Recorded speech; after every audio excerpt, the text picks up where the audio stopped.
iOS 14.2 release হয়েছে।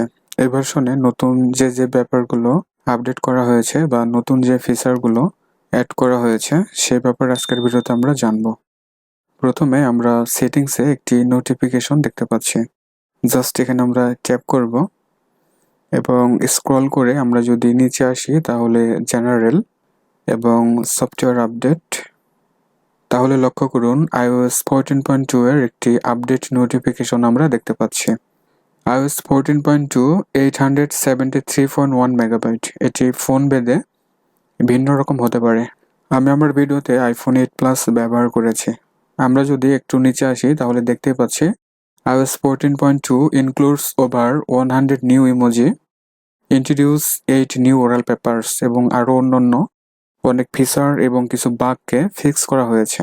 এবং আমরা যদি লার্ন মোডে ট্যাপ করি তাহলে এখানে বেশ কিছু নতুন ফিচার এবং যে বাগগুলোকে ফিক্স করা হয়েছে তার একটি লিস্ট আমরা দেখতে পাচ্ছি। তো সমস্ত ব্যাপারগুলো দেখার আগে অবশ্যই আমাদের ফোনটিকে আপডেট করতে হবে। এজন্য আমরা ডাউনলোড অ্যান্ড ইনস্টলে ট্যাপ করব।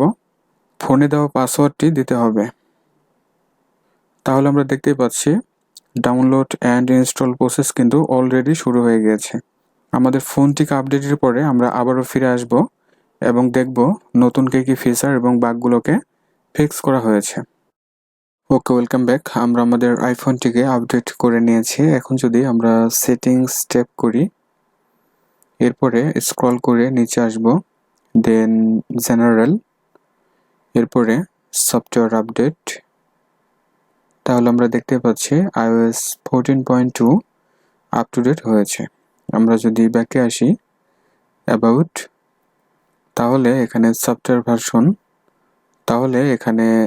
ভার্সন আমরা দেখতেই পাচ্ছি 14.2 এবং বিল্ড ভার্সন হচ্ছে 18B92 এবং যদি নিচে আসা হয় তাহলে মডেম ফার্মওয়্যারও কিন্তু আমরা এখানে দেখতে পাচ্ছি। ঠিক আছে, এখন আমরা দেখব iOS 14.2-তে কী ব্যাপার নতুন অ্যাড করা হয়েছে, অর্থাৎ নতুন ফিচারগুলো আমরা এখন দেখব। প্রথম যে ফিচারটি আপডেট করা হয়েছে বা নতুন অ্যাড করা হয়েছে সেটি হলো অনেকগুলো ইমোজি অ্যাড করা হয়েছে। তো সেগুলো দেখার জন্য বা সেগুলো পাওয়ার জন্য আমরা যেভাবে চ্যাট করি সেখানে গেলে আমরা যদি ইমোজিতে ট্যাপ করি তাহলে এখানে ইমোজিগুলো আমরা দেখতেই পাচ্ছি। এখানে বিভিন্ন ক্যাটাগরি অনুযায়ী অনেক নতুন ইমোজি অ্যাড করা হয়েছে। তো এগুলো আমরা নিয়ে মেসেজে অথবা অন্য কোথাও খুবই স্মুথলি ইউজ করতে পারবো। ঠিক আছে, নেক্সট আসা যাক ওরাল পেপার। বেশ কয়েকটি নতুন ওরাল পেপার অ্যাড করা হয়েছে।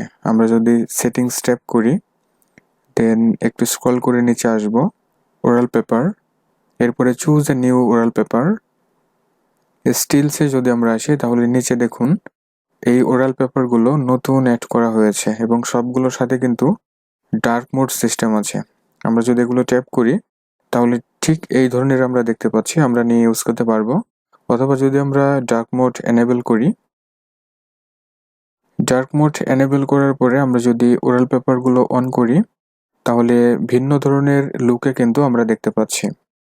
অর্থাৎ প্রত্যেকটি ওরাল পেপার দুইটি মোডে ইউজ করা যাবে, একটি হচ্ছে ডার্ক মোডে এবং আরেকটি হচ্ছে ডার্ক মোড ছাড়া। আইফোনে আমরা যারা এয়ারপড ইউজ করি, এয়ারপডের বেশ কিছুটা পরিবর্তন আনা হয়েছে। অর্থাৎ আমরা যখন ফোনে এয়ারপডটি কানেক্ট রাখবো, ব্লুটুথে যদি আসি তাহলে যেটি কানেক্ট করা থাকবে এখানে এক্সট্রা একটি ফিচার আমরা পেয়ে যাব, আর সেটি হচ্ছে এয়ারপডের চার্জিংয়ের ব্যাপারটি আমরা পেয়ে যাব। ঠিক আছে, তো আমার এখানে লোকাল একটি এয়ারপড কানেক্ট করা আছে, এই জন্য অপশনটি আমরা পাচ্ছি না। তো জেনুইন অ্যাপেলের যে এয়ারপড আছে সেটি যদি ইউজ করা হয় তাহলে ওই অপশনটি দেখা যাবে এবং এয়ারপডের কতটুকু চার্জ আছে ওই ব্যাপারটি কিন্তু কানেক্ট করার সাথে সাথে উপর থেকে পপ আপ আকারে কিন্তু নোটিফিকেশন দেখা যাবে। ঠিক আছে, সাউন্ড অ্যান্ড হ্যাপটিকে কিছুটা পরিবর্তন আনা হয়েছে, অর্থাৎ নতুন ফিচার অ্যাড করা হয়েছে। আমরা যাব সেটিংসে, দেন সাউন্ডস অ্যান্ড হ্যাপটিক্স, এরপরে দেখুন হেডফোন সেফটি নামের একটু নতুন ফিচার এখানে অ্যাড করা হয়েছে। এখানে যদি ট্যাপ করা হয় তাহলে দেখুন হেডফোন নোটিফিকেশনস আমরা দেখতে পাচ্ছি। জাস্ট এখানে যদি অন করে দেওয়া হয় টগল বাটনটি তাহলে এখানে সেটি আমরা পেয়ে যাব। ঠিক আছে, তো এখান থেকে আমরা স্টাডি করে নিব আসলে এটি কি। এর পরবর্তীতে আমরা যদি কন্ট্রোল সেন্টারে আসি তাহলে লক্ষ্য করুন সাউন্ড রিকগনিশন নামের নতুন একটি ফিচার কিন্তু এখানে অ্যাড করা হয়েছে। তো এই ফিচারটি হচ্ছে মূলত আমরা যে গানটি প্লে করব সেই গান রিলেটেড কিছু ব্যাপার আমরা কিন্তু অনলাইন থেকে পাবো এবং এটির একটি নোটিফিকেশন আমাদের দিবে, ঠিক আছে? অর্থাৎ রিসেন্ট যে গানগুলো প্লে করা হবে।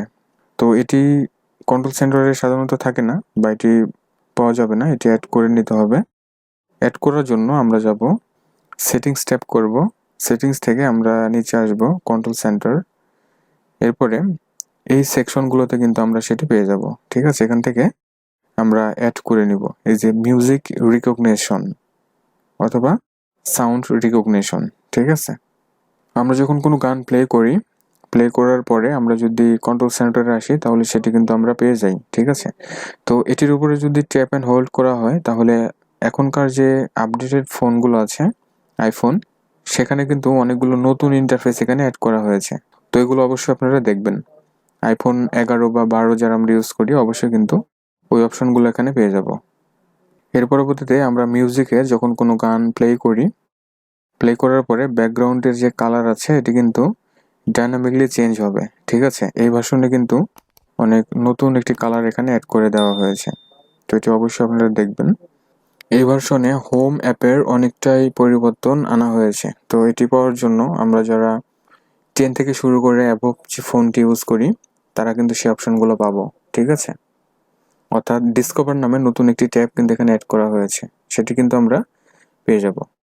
এই ভার্সনে ম্যাগনিফায়ার অ্যাপের অনেকটাই পরিবর্তন আনা হয়েছে। আমরা যদি সেটিংস ট্যাপ করি দেন আমরা স্ক্রল করে নিচে আসব অ্যাক্সেসিবিলিটি, এরপরে ম্যাগনিফায়ার, ঠিক আছে? এই ম্যাগনিফায়ার অ্যাপের বেশ পরিবর্তন আনা হয়েছে। তো এটিও কিন্তু আইফোন 10 টু অ্যাবভ যে ফোনগুলো আছে সেখানে আমরা পেয়ে যাব। এছাড়াও অ্যাপেল ওয়াচে অনেকটাই পরিবর্তন কিন্তু আনা হয়েছে এই ভার্সনে, ঠিক আছে? এবং সর্বশেষ আমরা যে ব্যাপারগুলো দেখব সেটি হচ্ছে বাগ ফিক্স।